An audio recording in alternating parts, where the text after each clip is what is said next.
वाणी विनायकम्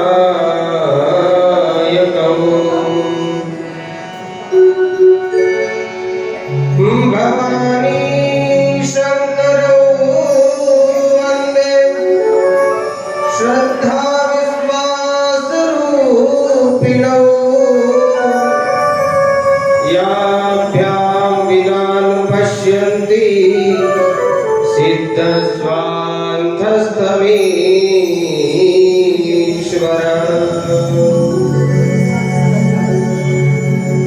बुद्धिहीन तनुजानिके सुमिरो पवन कुमार बल बुद्धि विद्या देहु मोहि हरहु क्लेश विकार।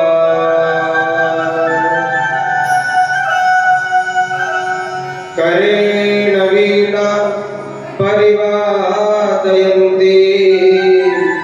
तथा जपन्ति परिवेष्टमाला मृडालपृष्ठा सरसन्निविष्टा सरस्वती त्वां शिरसा नमामि। भक्ति भक्त भगवंत गुरु चतुर्नाम वपुए इनके पद वंदन किए नाशय विघ्न अनेक। हरे राम राम राम हरे हरे हरे कृष्ण कृष्ण कृष्ण हरे हरे। बोले श्री रामेश्वर भगवान की, बोले श्री सीतारामचंद्र भगवान की, बोले श्री सांवरिया सेठ की, बोले श्री रामचरितमानस भगवान की, बोले बाबा तुलसीदास जी महाराज की, बोले श्री सद्गुरुदेव भगवान की, बोले गौरी शंकर भगवान की। जय जय श्री सीताराम, जय जय श्री सीताराम, जय जय श्री सीताराम।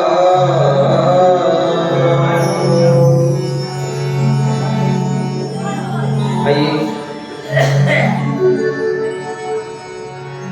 श्री रामचरितमानस जो भगवान अकारण करुणा वरुणालय भक्तवांछन कल्पतरु तड़ोदित पीतांबरधारी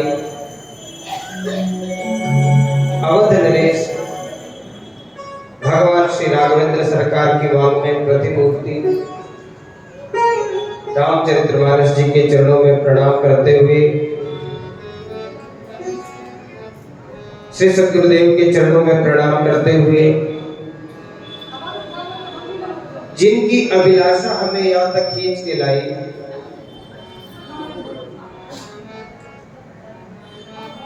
जिनकी अभिलाषा हमें यहाँ तक खींच कर लाई, ऐसे भगवान श्री रामेश्वर नाथ के चरणों में प्रणाम करते हुए परम आराध्य परमेश्वर भगवान श्री श्रीनाथ जी के चरणों में प्रणाम करते हुए आज तृतीय दिवस की कथा के प्रथम सत्र में उपस्थित श्री हरि भक्तों को मेरा व्यासपीठ से करबद्ध जय जय श्री सीताराम। आइए हम आज के प्रथम सत्र की कथा को यथा समय और यथामति सुने, समझे और द्वितीय सत्र की कथा भी हमको भगवान की कृपा से प्राप्त हो, ऐसी कृपा प्राप्ति के लिए आइए 2 मिनट भगवत नाम संकीर्तन करेंगे और उसके पश्चात आज की जो भी कथा हम सुनेंगे आपकी इच्छा के अनुसार उसमें फिर हम प्रवेश करेंगे। तो सभी लोग बड़े प्रेम से श्रद्धा विश्वास का सहारा लेंगे और कर्तव्य ध्वनि करते हुए ताली राज्य से भगवान को ले जाते हुए आइए हम इस संकीर्तन में अपना प्रवेश करें। श्री कृष्ण गोविंद हरे मुरारी, हे नाथ नारायण वासुदेव। श्री कृष्ण गोविंद हरे मुरारी, हे नाथ नारायण वासुदेव। हे नाथ नारायण वासुदेव, हे नाथ नारायण वासुदेव, हे नाथ नारायण वासुदेव। श्री कृष्ण गोविंद हरे मुरारी, हे नाथ नारायण वासुदेव।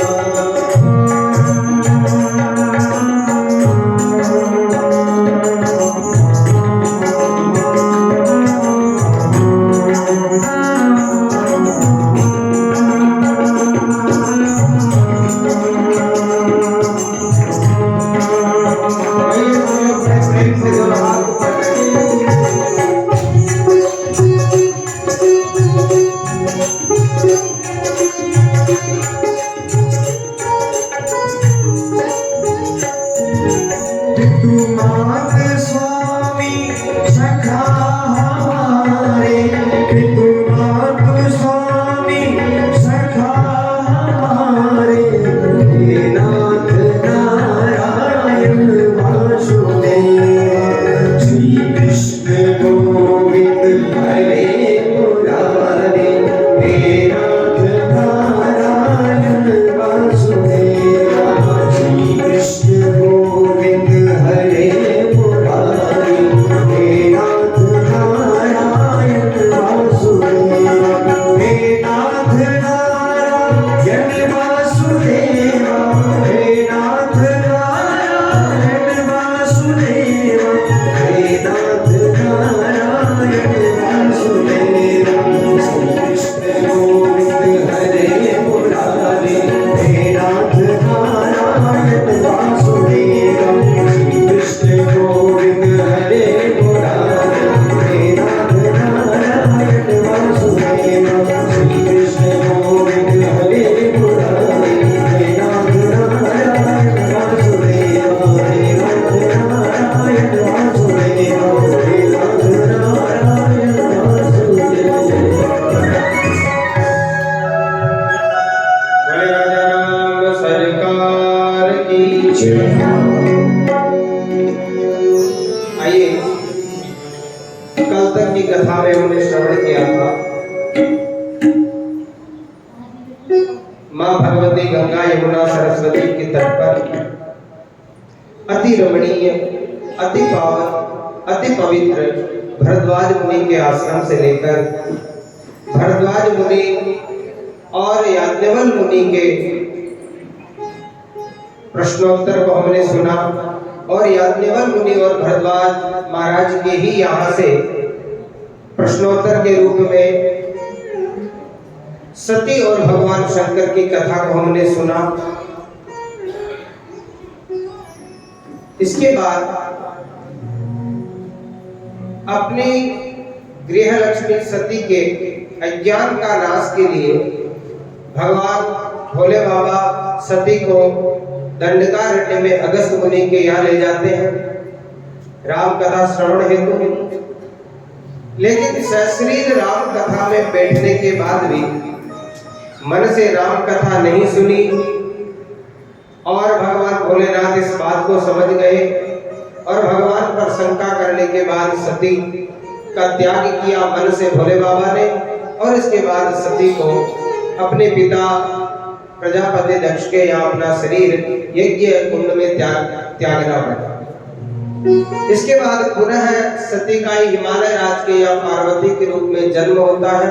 नारद जी के द्वारा उनका भविष्य कथन किया जाता है और बड़ी होने के बाद मन ही मन में भगवान भोलेनाथ को पति के रूप में प्राप्त करने की इच्छा से कई हजार वर्षों तक तपस्या करने के बाद भगवान श्री राम जी के कहने पर भगवान भोले बाबा विवाह करने के लिए राजी हुए। और फिर उसके बाद सप्त ऋषियों के कहने पर काम का दमन करने के बाद भोले बाबा ने पार्वती जी हिमालय राज के यहाँ बारात ले जाकर पार्वती जी के साथ विवाह किया। ऐसी कथा है कि जय विवाह के विधि श्रुति गाई, महामुनि सो सब कर पाई। जो शास्त्रों में जो विधि है, जो शास्त्रों में विधि है कि विवाह कैसा होना चाहिए, उस विधि के साथ ब्राह्मणों ने, ऋषियों ने भगवान पार्वती और शिव का विवाह कराया। ऐसी कथा है। और ऐसा हम जब संकल्प करते हैं या किसी यज्ञ अनुष्ठान में हम पुण्यावाचन करते हैं तो ऐसा उल्लेख मिलता है कि जितना विवाह में खर्च, शिव विवाह में जितना खर्च हुआ उतना आज तक किसी के विवाह में खर्च नहीं हुआ। शिव और पार्वती जी के विवाह में जो धन खर्च हुआ उतना विवाह चारों भाइयों की शादी में जनकपुरी में भी नहीं हुआ था, जितना केवल विवाह भोले बाबा की शादी में खर्चा हुआ। और जिसमें भोले बाबा पर 1 रुपया भी खर्चा नहीं हुआ, दूल्हे के ऊपर कोई खर्चा नहीं। फिर भी ऐसा शास्त्र कहते हैं कि शिव पार्वती गौरी शंकर विवाह में जितना पैसा धन लगा उतना धन आज तक किसी के विवाह में नहीं लगा। और जितना उनके विवाह में धन लगा, खर्च तो नहीं हुआ कोई बात नहीं, लेकिन आज तक उतना धन वापस किसी के पास हुआ भी नहीं जो खर्च कर सके। सुंदर विवाह का आयोजन हुआ। और उसके बाद देखिए, जो माँ है ना, वो अपनी पुत्री पार्वती को विवाह करती है। और माँ मैना जी विवाह करती है ना, तब देखिए क्या कहती है, अपनी पुत्री को समझाती है कि बहुविधि शंभु सासु समुझाई।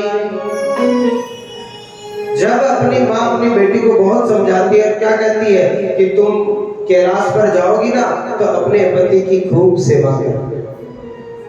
और भोले बाबा से भी वो क्षमा मांगती है कि मैंने आपके स्वरूप को देखकर अपराध कर दिया, मैं कभी भी मन से अपनी पुत्री का विवाह आपके साथ नहीं करवाना चाहती थी, इसलिए बाबा मुझे भी क्षमा कर दीजिए।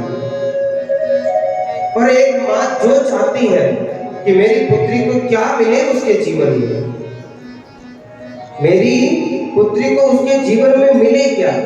और देखिए, माँ तो चाहती है जो चाहती है, कोई बात नहीं, लेकिन किसी कन्या का कोई विवाह नजदीक होता तो वो क्या चाहती है कि मुझे मेरा पति कैसा मिले, मैं जिस घर में प्रवेश करूं ना, मंगल प्रवेश, वो घर कितना अच्छा हो, उस घर के वातावरण कैसा हो, और चाहे कैसा भी घर हो, कैसी भी व्यवस्था हो, कोई बात नहीं, लेकिन पति ऐसा मिले स्नेह से रखने वाला, ताकि हम जंगल में भी रहें तो उसको महल समझ कर रहने लग जाए। आजकल के शादी विवाह कैसे होते हैं, उसके तो रहने के लिए कोई कमरा ही नहीं है, 2 कमरे ही है, जिम्मा का भाई भी रेवा, मोजे भी रेवा, माता पिता भी रेवा, हमारी छोरी जाए तो कटे नहीं। लेकिन आपको पता है कैलाश पर तो एक भी कमरा नहीं है, कैलाश पर एक भी कमरा नहीं है। कमरे में तो फिर भी कोई खटखटा के आ भी सकता है, लेकिन कैलाश पर तो दूसरा कोई आ भी नहीं सकता। एक कन्या क्या सोचती है अपने विवाह के लिए,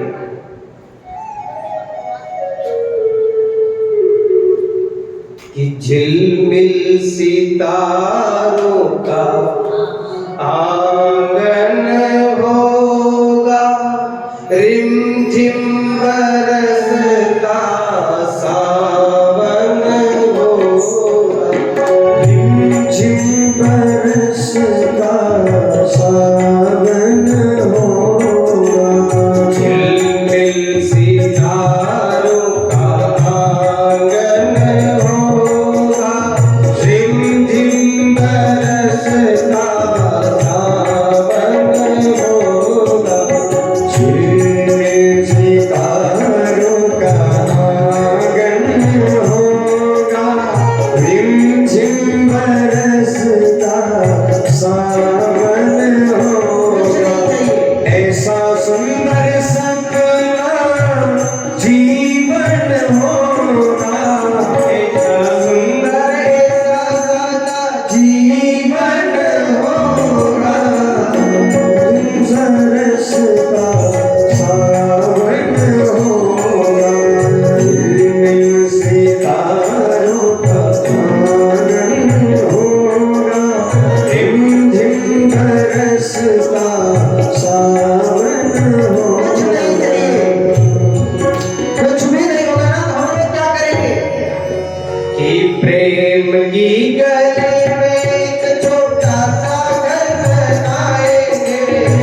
दर्शन होगा, रिमझिम बरसता सावन होगा, गिर सितारों का आंगन होगा, रिमझिम बरसता सावन होगा।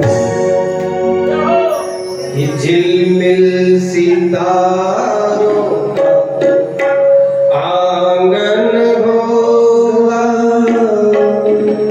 रिमझिम बरसता सावन होगा। एक कन्या ये चाहती है कुछ ना मिले, लेकिन पति ऐसा मिले जिसके साथ रहते हुए सब चीज का अनुभव हो जाए। लेकिन जब तक विवाह नहीं होता ना आज के जमाने में, तब तक तो सास ससुर पति सब कहेंगे महाराज आप तो विवाह करा दीजिए, हमको कुछ नहीं चाहिए, आपकी बेटी को तो हम रानी बनाकर रखेंगे। कहते कि नहीं कहते? रानी बनाकर रखेंगे।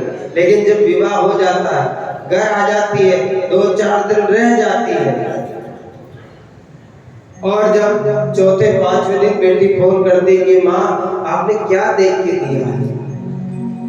अरे मुझे कुछ नहीं चाहिए, पर जिस लड़के को आपने देख के दिया ना, जो मुझे रानी बनाने की बात करता था, उसने रानी तो बना दिया, लेकिन गांव वाली माई के रूप में रानी बना दिया।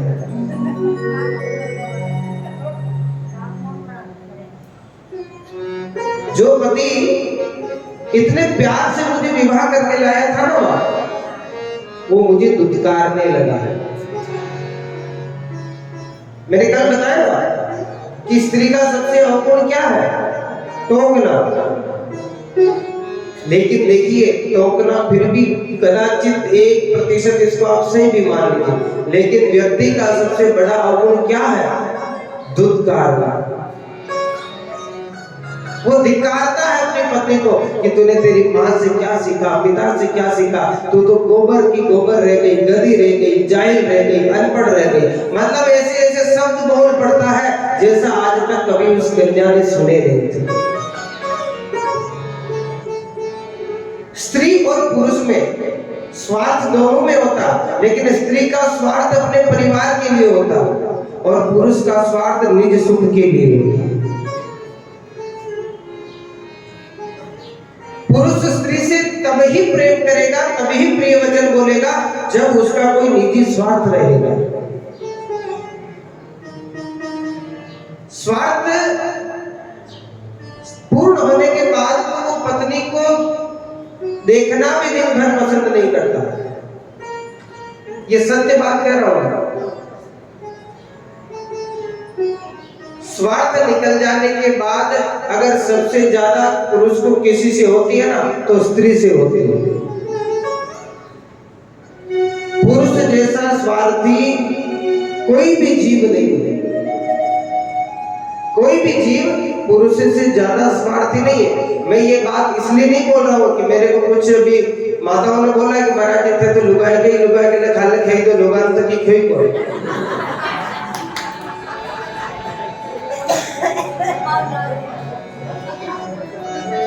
आपको पता है अपने इच्छा के अनुरूप कर्म कार्य नहीं किया, अपनी अपना स्वार्थ था कि वो भी भजन करे, वो भी राम को प्रिय माने, नहीं मानी तो बाबा ने भी सती का त्याग कर दिया। क्या कि नहीं किया? क्यों? क्योंकि स्वार्थ सिद्ध नहीं हुआ बाबा का। बाबा का इतना सा स्वार्थ था शंकर का कि ये भी राम के को नेह करे, इसकी भी राम के चरणों में प्रीति हो जाए, लेकिन नहीं हुई तो त्याग कर दिया। सुंदर विवाह हो रहा है, बहुत कुछ दिया गया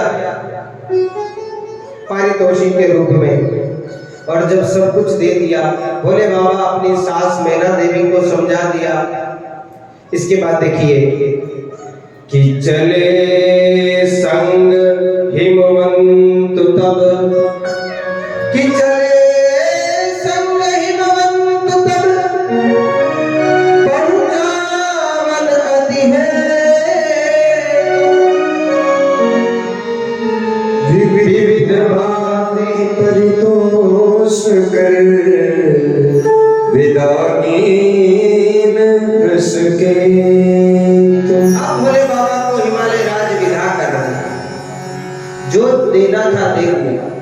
हम लोग अपनी बेटी को विदा करते हैं तो गांव के बाहर तक छोड़ने जाते हैं ना, तो उस तरह मैना देवी और हिमालय राज भी अपने जवाई विश्वकेतु यानी बाबा भोलेनाथ को छोड़ने के लिए अपने राज्य के बाहर तक आए, और जैसे ही गांव के बाहर छोड़ा, समझा कर वापस आए, और उधर देखिए कि तुरंत भवन आए गिरिराई, तुरंत भवन आए गिरिराई, सकल से सजलिए बुलाए, आदर दान विनय को घुमाना, आदर दान विनय को घुमाना, सब कर देता मैं इनवाना, जब ही साधु के पास ही आए, सुर सब निज निज लोक से गाए, जगत मानो कि तो शंभु भवानी, तेरी सिंगार लगाओ भवानी। दोनों विदा किया, सब अपने सखाओं को, साथियों को, अनुचरों को लेकर और पार्वती जी के साथ कैलाश पर आ गए। कैलाश पर रहने लगे, और रह भी रहे, क्या करें कि करहि विविध विधि भोग विलासा, गणन समेत वसहि कैलासा, कि करहि विविध विधि भोग विलासा, गणन समेत वसहि कैलासा, हर गिरिजा विहार नित नयऊ, यही विधि बेपुल काल चल गया। धीरे धीरे धीरे धीरे समय बीता, समय थोड़ा नहीं बीता। देखिए जैसे ही विवाह हुआ ना, तो यह लिखा है कि हरि गिरिजा विहार चित नयऊ, यही विधि विपुल काल चल गए। बहुत समय बीता, और दोनों पति पत्नी के रूप में विहार भी कर रहे हैं, आनंद भी है, लेकिन हमारी तरह वो विवाह के दूसरे तीसरे दिन कहीं घूमने फिरने नहीं निकले। दोनों ने विवाह के दूसरे दिन से ही भगवान के नाम की रट लगाना प्रारंभ कर दिया। क्यों? क्योंकि माता पार्वती और भोलेनाथ का भोग विलास ही राम है। कहते हैं ना कि आत्मा त्वं गिरिजापति सहचरा, प्राण शरीरं गृहं, पूजा ते विषयोपभोग रचना, निद्रा समाधि स्थिति संचार पदयो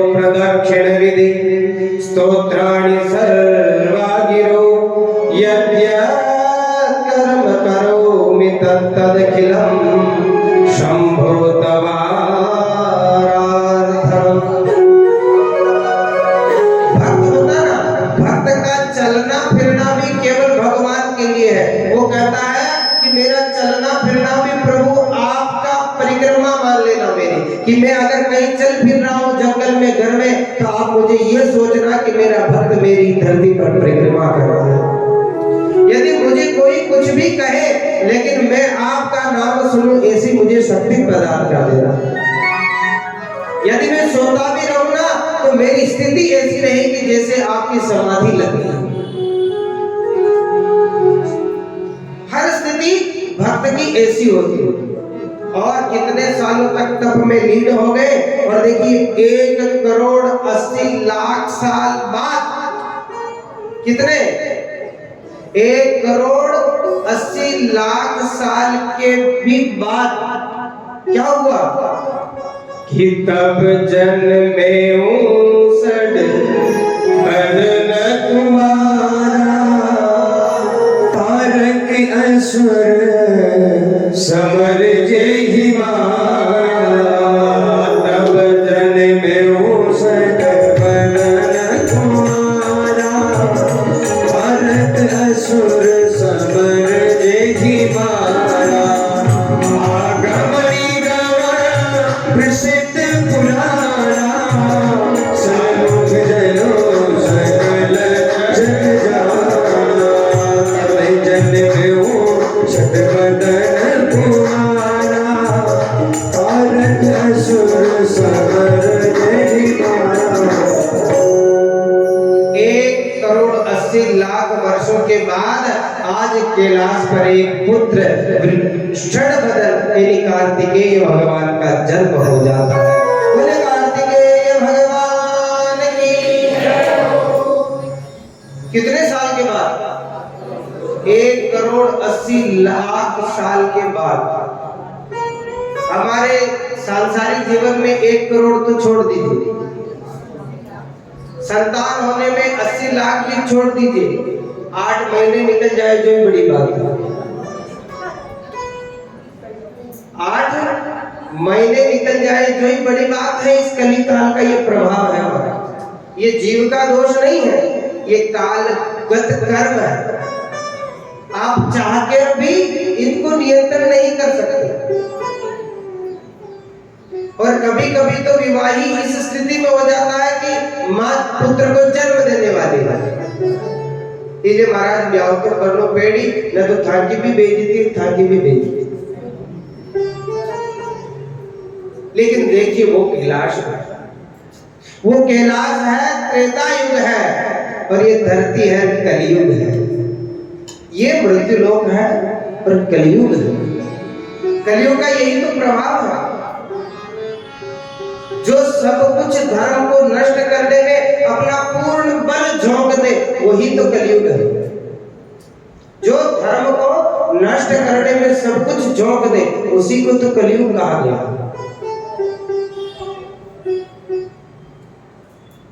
कार्तिकेय भगवान का जन्म हुआ कैलाश पर।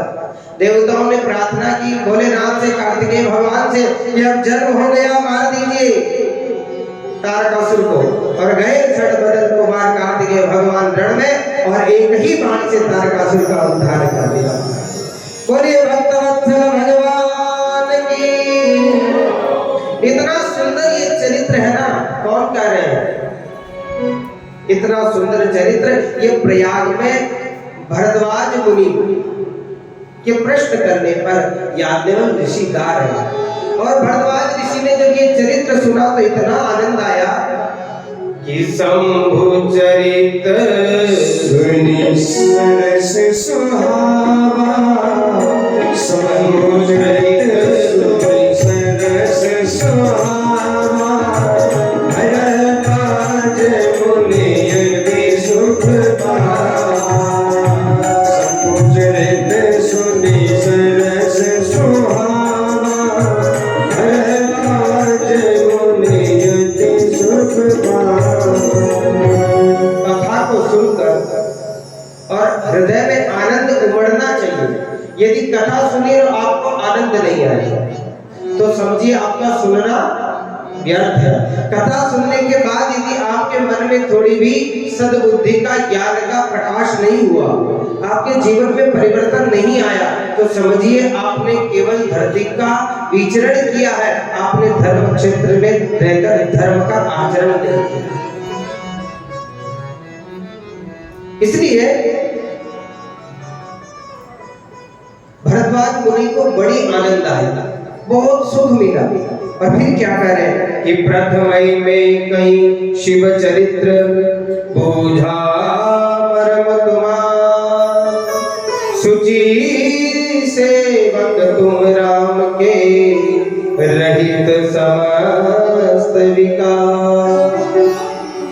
कहा कि आप तो भगवान राम के परम सेवक हैं, सभी दोषों से मुक्त है भरद्वाज मुनि, इसलिए आपको ये कथा बहुत सुंदर लगी और अच्छी लगी। अब देखिए कैलाश की स्थिति देखिए, जब खूब समय बीत गया, एक पुत्र का जन्म भी हो गया, भोलेनाथ की समाधि भी पुनः टूट गई, तब कैलाश का दर्शन देखिए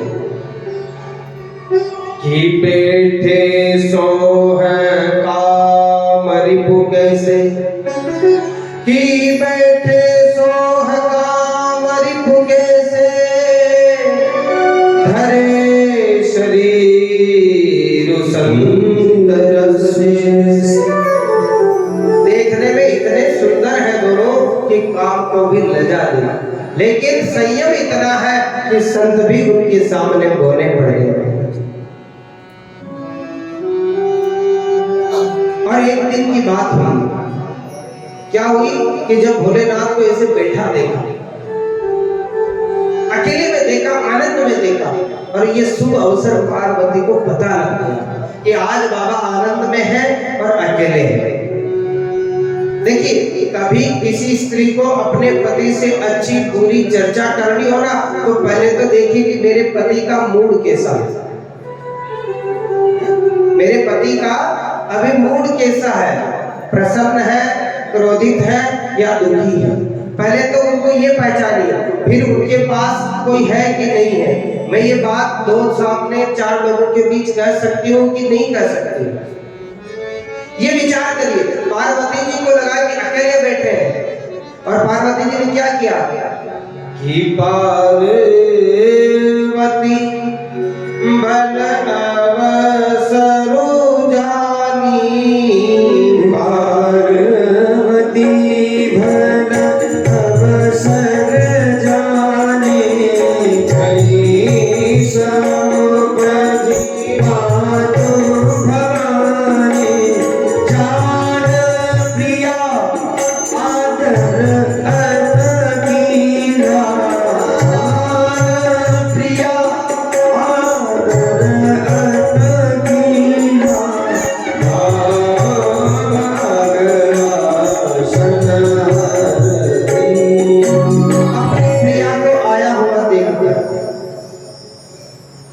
अपनी प्रिया को पत्नी को आया हुआ देखकर भोलेनाथ ने क्या किया कि जान प्रिया आदर अर्थ दीना, उनको बहुत सम्मान दिया। और हमारे पुरुष क्या करते हैं कि कोई माता बहन उनके पास अपनी कोई बात लेकर चली जाएगी तो पहले तो उसको दुत्कार देंगे, भले रहना थाने तो रोज की बकबक छेड़ी रहे, कहते कि नहीं कहते, था तो रोज की एक न एक चीज की समस्या बड़ी थी रहे, 12,000 काम था, यही नंगे पड़े थाने के बाद ठीक छाड़ी, सही बात है कि नहीं। लेकिन भोलेनाथ ने क्या किया कि अपनी पत्नी कोई इच्छा लेकर आई है तो जान प्रिया दर अतिथि, केवल आदर नहीं दिया, अति आदर किया उसका कि आइए आइए भगवान जी आइए, बहुत दिनों के बाद आइए बेटे। और क्या किया बेटे भी कैसे कि वाम भाग सन हर दीन, और वाम भाग में जब सातवां फेरा लेकर हम अपनी स्त्री को बैठाता है दूल्हा, वहां पर भोलेनाथ ने आज पार्वती जी को बैठा दिया। अब देखिए एक सती थी और एक पार्वती है।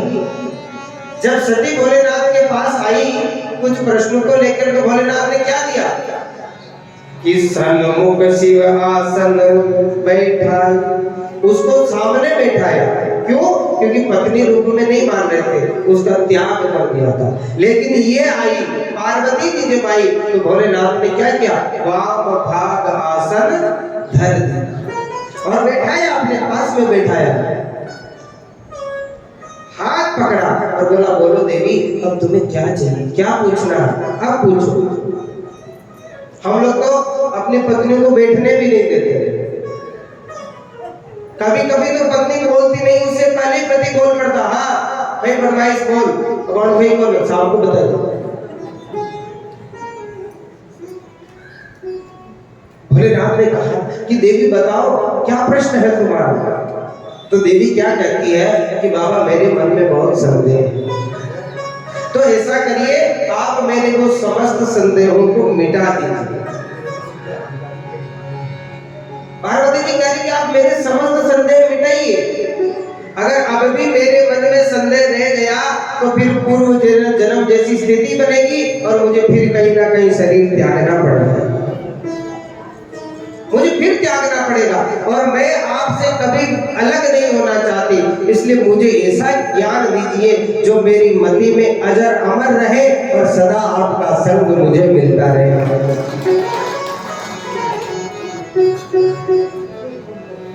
सती कहती है, देखिए, पति की हेतु अधिक अनुमानी, सोई पूछन चर शैल कुमार। अपने पति को भी अति प्रसन्न देखा तो उसको लगा कि ठीक है, मैं शुभ समय पे आई हूँ तो अब मैं मेरी बात, मेरे प्रश्न इनको बता देती हूँ। तो क्या कहती, देखिए सती कि विश्वनाथ नाथ पुरारी त्रिभुवन विदित तुम्हारी, चले अरुचर नाग नर देवा, चले अरुचर नाग नर देवा, सकल करहि पंकज सेवा।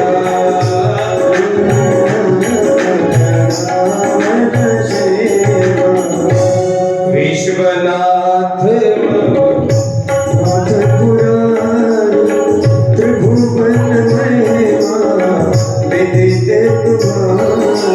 पार्वती पूछ रही है कि हे विश्वनाथ प्रभु, आपके चरणों में मेरा प्रणाम है। सबसे पहले यदि आपको किसी से ज्ञान प्राप्त करना है और जिसे आप ज्ञान प्राप्त करना चाहते हो ना, तो पहले तो अपने मन में उसके प्रति श्रद्धा रखिए। पार्वती ने क्या करी कि विश्वनाथ मम नाथ पुरारी, हे मेरे नाथ, आप मेरे अकेले के नहीं, आप तो पूरे सकल विश्व के नाथ हैं और त्रिभुवन महिमा विदित तुम्हारी, आपकी महिमा इस त्रिभुवन में कौन नहीं जानता है। इसलिए चर अरु अचर नाग नर देवा, सकल करहि पद पंकज सेवा। और सब कोई देव दानव गंधर्व किन्नर जड़ चेतन अचेतन जलचर नभचर थलचर सब आपके चरणों की सेवा करते हैं। केवल ये अकेली पार्वती आपके चरणों की को प्राप्त कर गई ऐसा नहीं है, सकल त्रिभुवन में जो भी जड़ चेतन जीव है सब कोई आपकी सेवा करते हैं। लेकिन प्रभु, यदि मेरी सेवा से, मेरे संग से यदि आप प्रसन्न हो ना महाराज, जो सो पर प्रसन्न सुख राशि, जनीय सत्य मोहि निज दासी। अगर उनमें से आप भी मुझे अपनी दासी समझते हो, ये नहीं कह रही है कि मैं तो आपकी हुई, कि चर अचर त्रिभुवन में जितने भी आपकी चरणों की सेवा करते हैं, उन सेवकों में से, उन दास दासी में से यदि मुझे भी आप अपनी दासी मान सकते हो तो फिर मेरे मन में कुछ शंका है प्रभु, उसको मिटा दीजिए। कितनी सुंदर बात कह रही, देखिए। तो प्रभु हरहु मोर अज्ञाना, करि रघुनाथ कथा विधि नाना।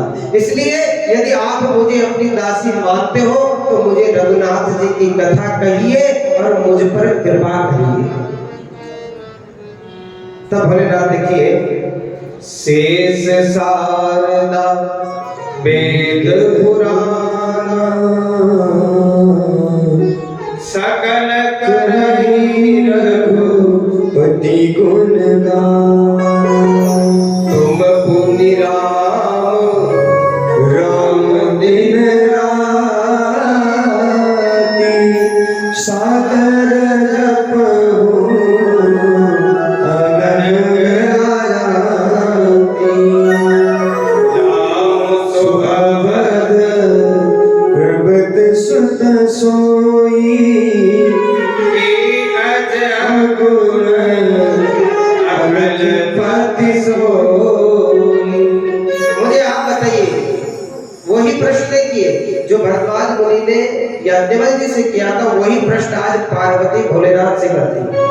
और क्या कहती है कि मुझे राम जी के बारे में बताइए कि राम कैसे हैं, राम क्या करते हैं, राम की शरण में जाने से क्या मिलेगा, क्या होगा, और राम का संत असंत सज्जन असज्जन देव दानव गंधर्व किन्नर राम जी के गुण को क्यों गाता?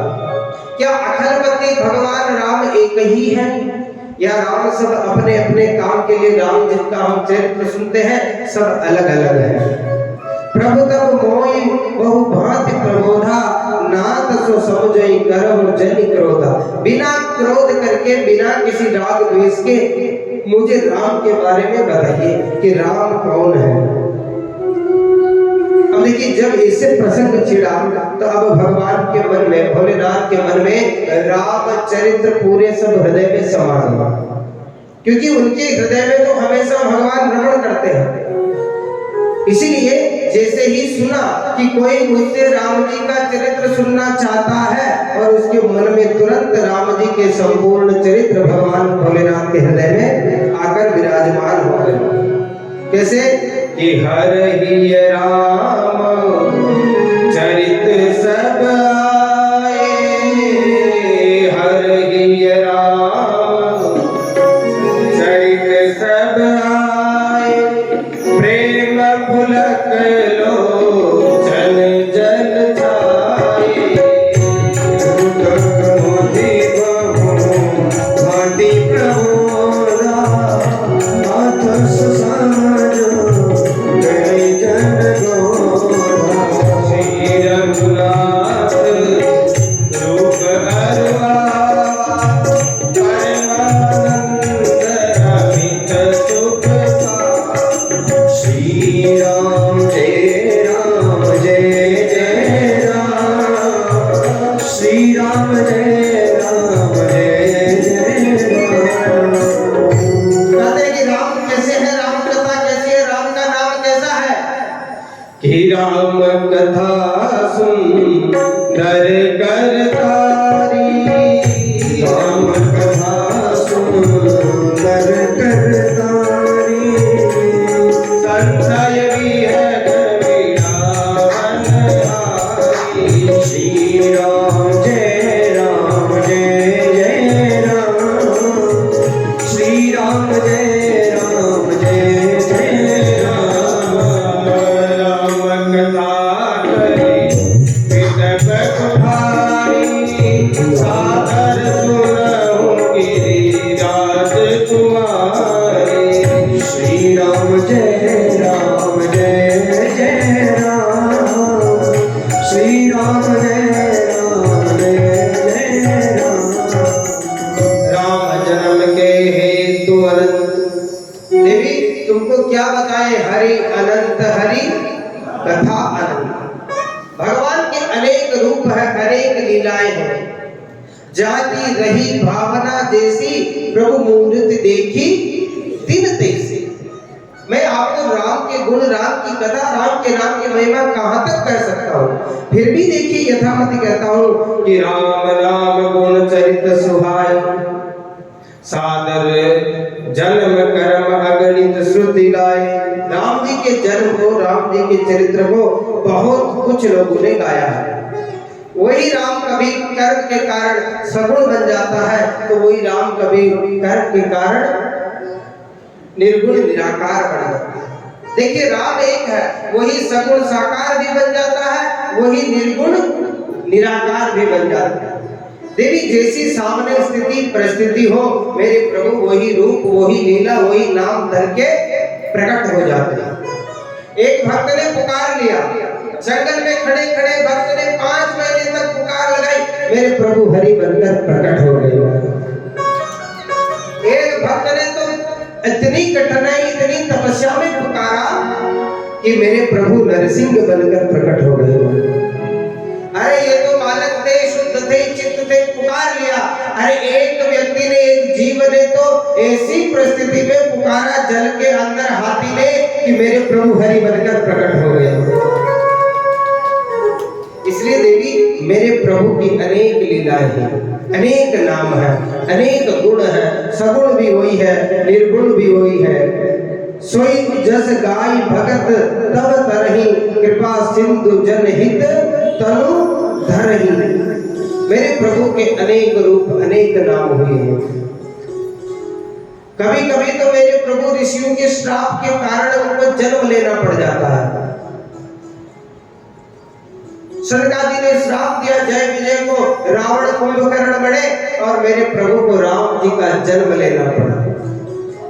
बहुत से लोगों के वरदान थे गोपियों को सुख प्रदान करने के लिए और कंस का उद्धार करने के लिए मेरे प्रभु को कृष्ण बनना पड़ गया। इसलिए देवी राम जन्म के हेतु अनेका। जलंधर को मारने के लिए भी प्रभु को अनेक क्रिया करनी पड़ी। इसलिए मेरे प्रभु की कोई एक कथा और एक लीला नहीं है, फिर भी मैं आपको कुछ एक लीला दो लीला सुनाकर आपके मन को शांति प्रदान करता हूं। देखिए एक बार तो भगवान को जन्म लेने का कारण क्या बना कि एक बार नारद जी ने भगवान को श्राप दे दिया। अब आपके मन में यह भी विचार आएगा कि नारद जी ने भगवान को श्राप क्यों दिया। आज की कथा को हम आनंद से विस्तार से इसी प्रसंग को सुनकर और यहीं पे इस कथा को विश्राम भी देंगे और सायंकाल की कथा आप 4 सवा 4 बजे आइए, चाय पी के फिर कथा को सुनेंगे। मुझे अभी ऐसा लग रहा है कि लगभग 10-20 लोगों को छोड़ दिया जाए तो सबको नींद आएगी।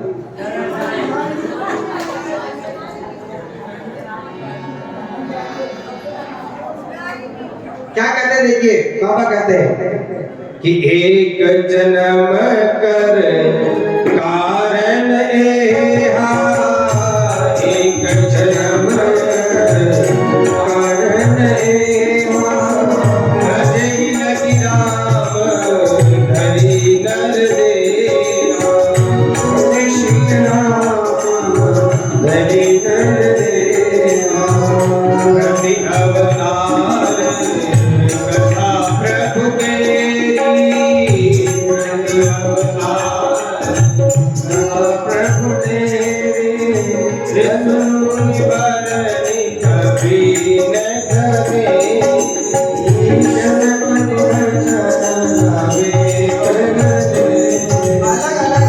अलग अलग अवतार अलग अलग चरित्र को अपने हिसाब से गाया। लेकिन मैं आपसे क्या कहता हूं कि एक बार नारद जी ने श्राप दिया।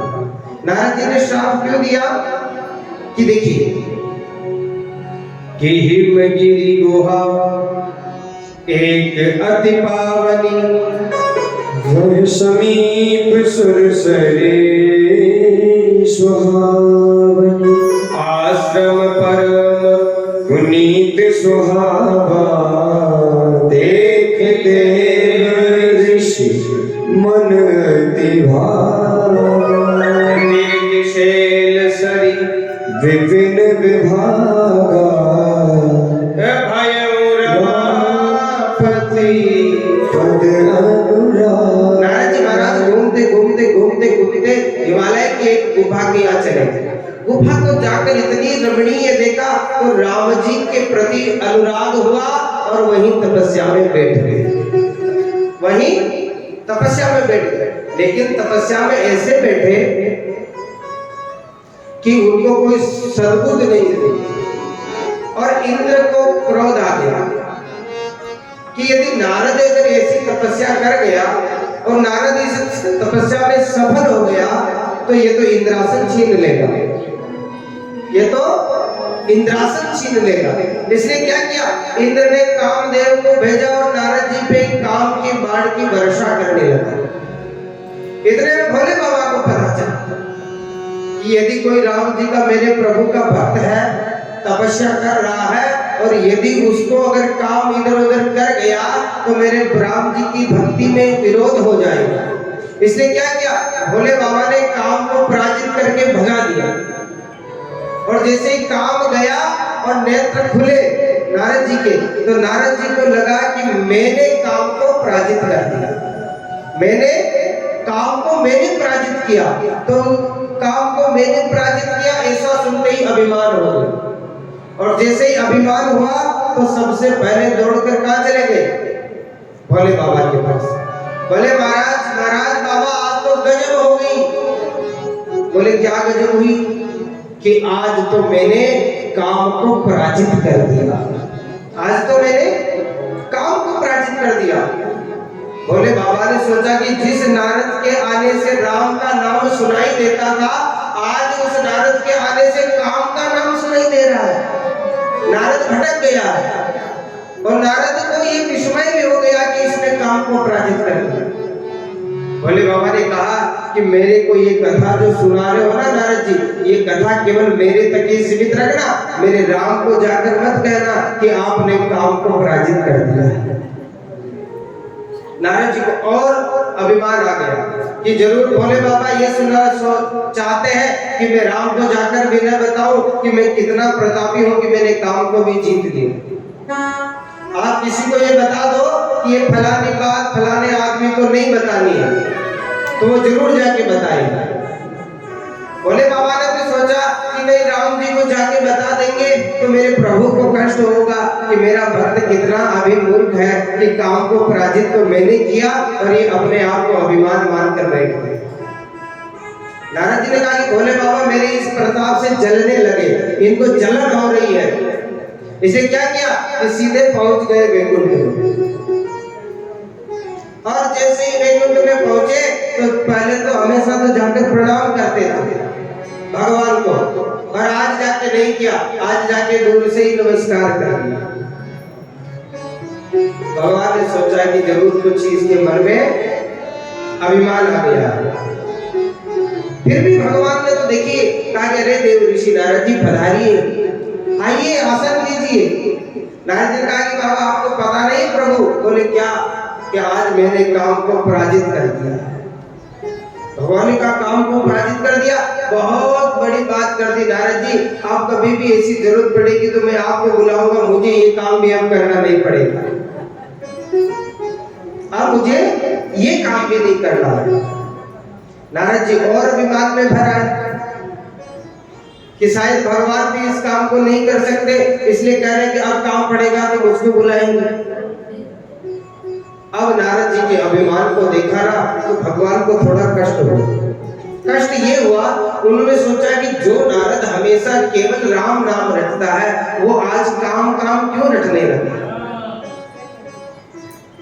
अगर ज्यादा इसके अंदर काम आ जाएगा ना तो ये एक दिन राम को छोड़ देगा, ये एक दिन राम को छोड़ देगा, और राम को छोड़ेगा ना तो जितना इतने तपस्या की सब नष्ट हो जाएगी। इसलिए इसको इससे बचाना जरूरी है। तो भगवान ने क्या किया कि नारद जी के उस मोह को मिटाने के लिए एक दिन एक उपाय किया। और उपाय क्या किया कि भगवान ने एक नगरी बनाई, माया नगरी, एक सुंदर नगरी बनाई जिसमें माया को ही रानी बनाया। और वो माया इतनी सुंदर थी कि वो त्रिलोक को भी रिझा सकती थी। लेकिन उस जो माया के जो पिता बने, माया के ही तो नगरी है, माया के ही पिता है, और माया ही राजकुमारी है, और माया के रूप में ही सब सेविकाएं हैं। और जो माया के पिता बने हैं ना मायापति, भगवान ही जब माया के पिता बने तो क्या किया, एक संकल्प लिया कि जो इस त्रिभुवन में सबसे सुंदर होगा उससे मेरी बेटी का विवाह करूंगा।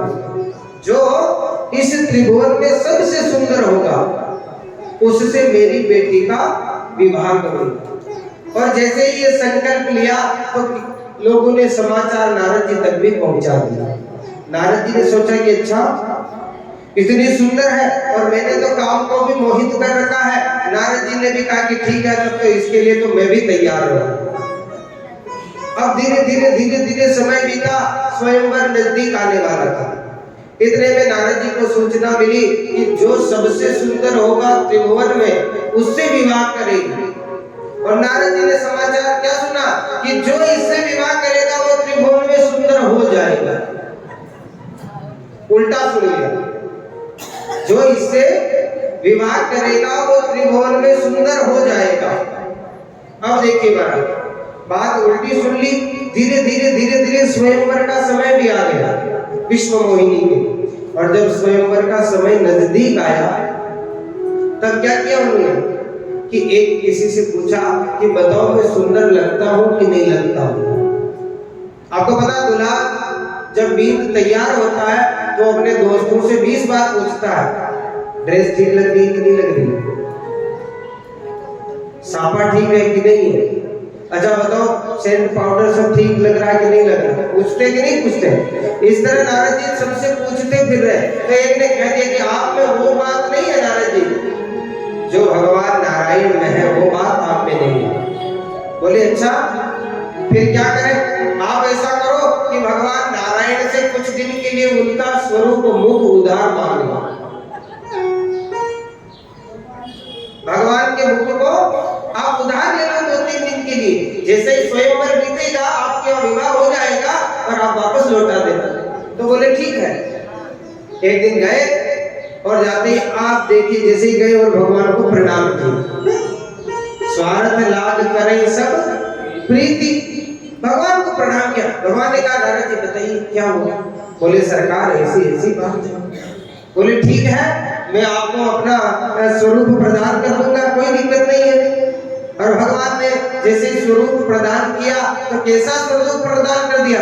मरकट का, बंदर का रूप प्रदान कर दिया। किसका रूप?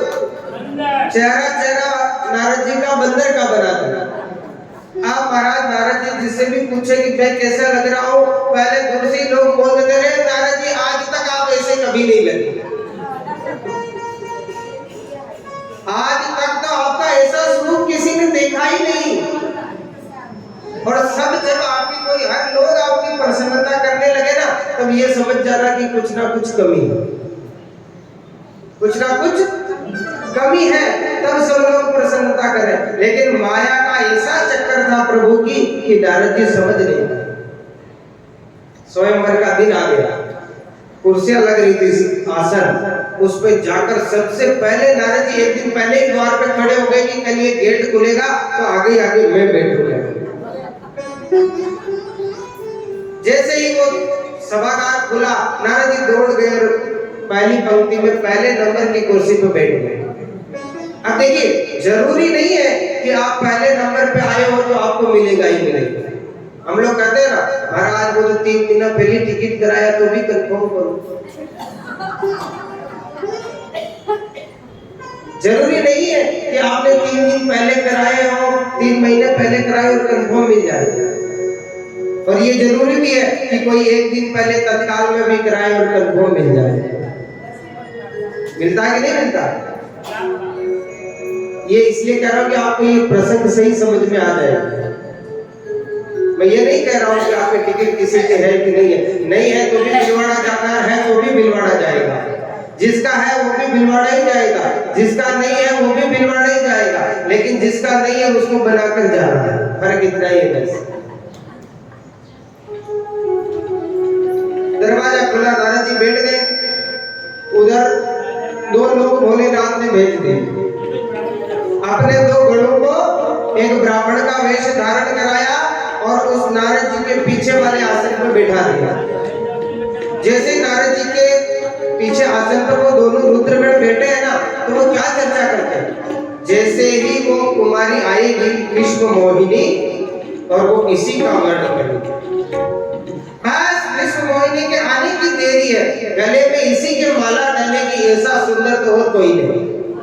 नारद जी ने कहा किसके किसके बताओ? अरे महाराज आप ही की तो चर्चा हो रही है, आप ही के गले में डालेंगे, आप सा सुंदर तो इस सभा में कोई नहीं है। नारद जी ने कहा कि ठीक है, ये तो भगवान की कृपा है कि मुझे ऐसा स्वरूप दे दिया कि विश्व मोहिनी मेरे से विवाह करे। तो वो दोनों जो भगवान के गण है भोलेनाथ के बात करता है, इतना सुंदर रूप इसको दिया किसने होगा? ऐसा तो इसका स्वरूप हमने भी कभी नहीं देखा। ये बहुत बार कैलाश पे आते जाते रहते हैं। नारद जी कहते चुप रहो, सबको पता चल जाएगा। मेरे को नारायण ने ये रूप प्रदान किया, तुम लोग अब शांति से बैठो। अरे तो हमको ही नारायण के पास हम भी चले जाए, हमको भी रूप मिल जाएगा। नारद जी ने कहा खबरदार जो यहाँ से हिले, अब यहाँ से हिल नहीं सकते जब तक स्वयंवर में मैं जीत नहीं जाऊंगा। दोनों ने कहा कि ठीक है महाराज, आप कहते हो तो हम लोग कहीं नहीं जाएंगे, आप ही शादी कर लो उससे। भोलेनाथ इशारा करते हैं कि कहीं ये उठ के भाग न जाए, और इसके असली स्वरूप जो अभी स्वरूप है इसका नारद को पता भी न चलना चाहिए। एक दूसरा पीछे वाला कंधा पकड़ता है, महाराज इतने सुंदर लग रहे हो ना, क्या बताए, मैं कुछ बोल ही नहीं सकता। अरे जब तक वो विश्व मोहिनी आती है तब तक कुछ बोल जाओ। बोले महाराज अब आपका क्या वर्णन करूं महाराज, आपका मुख ऐसा है कि देखा भी नहीं जा रहा। अच्छा इतना मैं चमक रहा हूं कि देखा भी नहीं जा रहा। अब महाराज जो भी समझी, लेकिन आपका मुख बहुत विचित्र है। इतने में विश्व मोहिनी का आगमन हो गया। सुंदर माला लिए हुए है, चमकती हुई माला, और जैसे ही उसका प्रवेश हुआ सभा में, और जैसे ही नारद जी को देखा, और जैसे ही बंदर मुख को देखा, विश्व मोहिनी में भाग गई वहां से। बोले कि पहले ही एक कुआ लेते समय ही यदि बाल आ गया रोटी में या मक्खी पड़ गई तो फिर सारे भोजन का स्वाद बिगड़ गया। मुझे तो ये सवाई समझ में नहीं आ रही, जिसका प्रारंभ जिसका दर्शन ही बंदर से हो। और हनुमान जी ने तो खुद कहा है कि जो मेरा नाम ले लेता, सुंदरकांड में कहा है, उसको दिन भर भोजन नहीं मिलता। तो मैं तो भोजन क्या, मैं तो विवाह कर रही हूँ, पहले ही बंदर के दर्शन हो गए।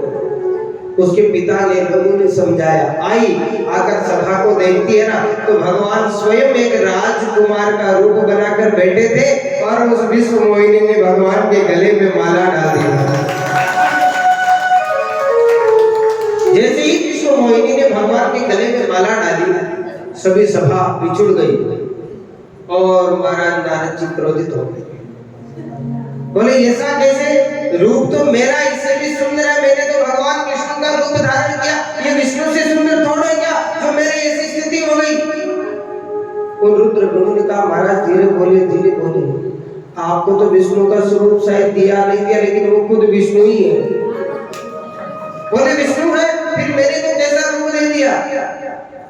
एक ने पकड़ के ले गया एक महल के अंदर, जहाँ पर बड़ा कांच लगा था। नारद जी को छोड़ दिया कि अंदर जाके देख लो कैसा स्वरूप है तुम्हारा। नारद जी गए, जैसे ही उस घर में प्रवेश किया तो नारद जी तो बंदर बने हुए, और क्रोधित होकर उन दोनों रुद्र गणों को श्राप दे दिया, जाओ तुम राक्षस हो जाओ। उन दोनों को श्राप दे दिया राक्षस होने का, और कहा कि देखो महाराज हमारी क्या गलती है, हम तो और आपकी बड़ाई करते रहे, हमने क्या किया जो उनको श्राप दे दिया? अरे तुमको क्या, आप तुम्हारे विष्णु को भी मैं श्राप देता हूँ।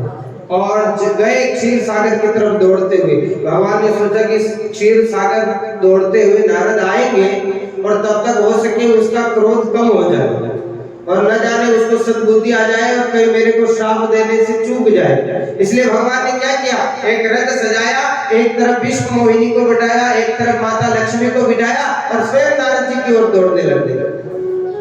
क्यों? क्योंकि गर्म लोहे ने जो चोट दे दी गई वो सफल हो जाता। गए, और जैसे ही नारद जी ने रथ पे बैठा देखा तो भगवान को भला बुरा करने लगे। अरे वाह, तुम तो बहुत होशियार निकले, अरे तुम पहले ही कह देते कि तुमको विवाह करना तो कम से कम मेरी बेइज्जती तो नहीं होती। बोले क्या हुआ कि तुमने विश्व मोहिनी को तो तुमने वर्ण कर लिया, उससे उससे शादी तुमने कर ली। जाओ, मैं आज जिस तरह विश्व मोहिनी के वियोग में रो रहा हूँ, एक दिन तू भी अपनी पत्नी के वियोग में रोएगा।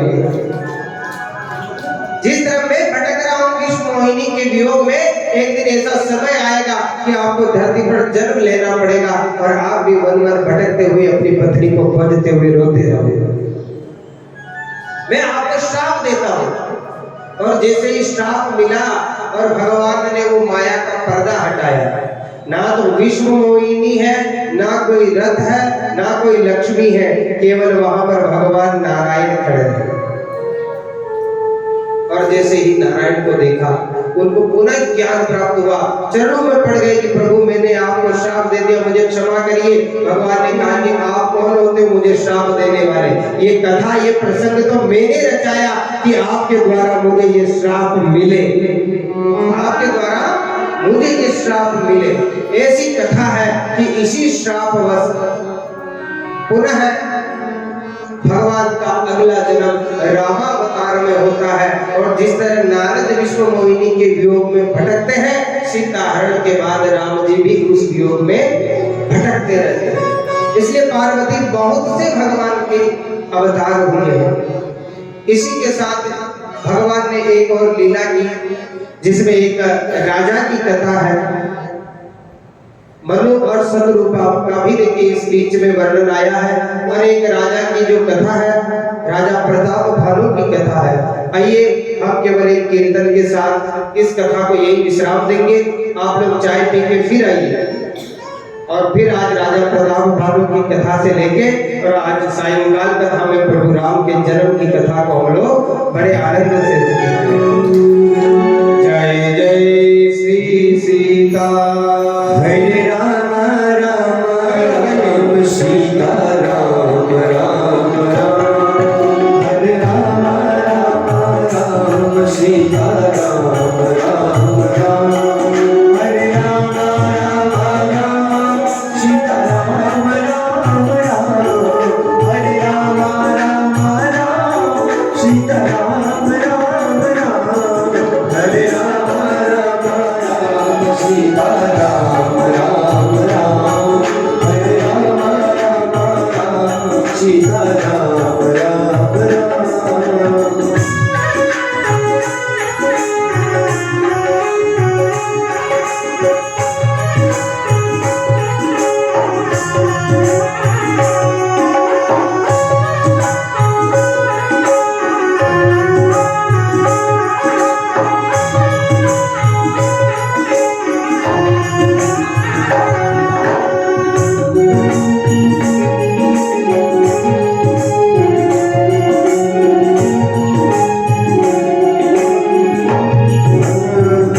यमुना किनारे हरा गाँव, यमुना किनारे हरा गाँव, सावरे आ जाइयो सावरे, आ जाइयो सावरे, आ जाइयो।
बोले राघवेंद्र सरकार की जय हो। आप लोग जाइए, पानी पीजिए और अपने अपने कक्ष में आराम करिए और शाम को 4 बजे चाय पी के बिना किसी विलंब के आइए, फिर कथा सुन के भोजन करिएगा। और अभी सो के